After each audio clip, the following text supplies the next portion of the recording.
I'm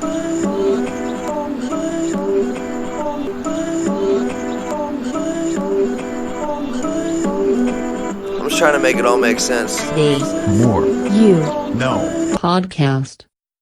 Today I want to discuss 4 basic parts of how you form an emotion, and 4 questions to ask yourself surrounding thoughts or beliefs that come from that emotion that was formed. These are discussed in Dr. Phil's book, Real Life.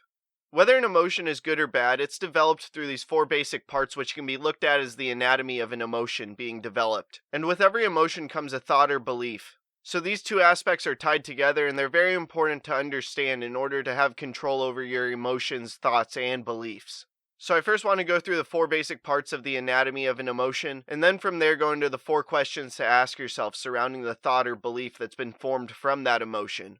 The first basic part of an emotion is that an event takes place and you perceive it in a sensory way. And what's important to understand with this is that an event can be perceived 1,000 different ways by 1,000 different people. Nobody perceives something the same way. And ultimately that perception is filtered by past experiences. And then that's when the second part comes into play, when you label it by using your filters to place meaning on the event. Your filters dictated by your past experiences have an effect on placing meaning on the present experience.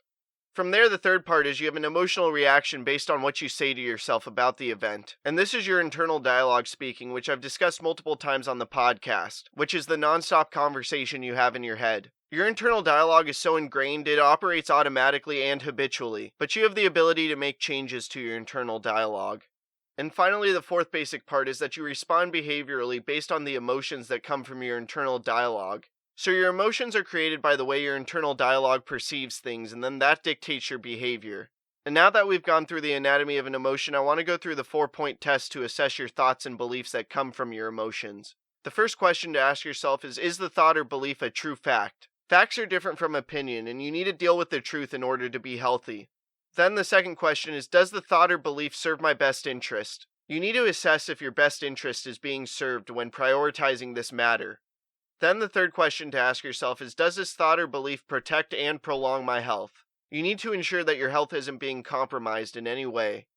And finally, the fourth question to ask yourself is, does this thought or belief get you what you want? And what you want should surround internal things like your personal goals, your happiness, and your overall fulfillment in life. Understanding the anatomy of your emotions and regularly asking yourself these questions surrounding the thoughts or beliefs that are developed from this emotion will ensure that you don't slip into bad thought patterns and filters for perceiving events. And by doing so, you'll no doubt find fulfillment in life.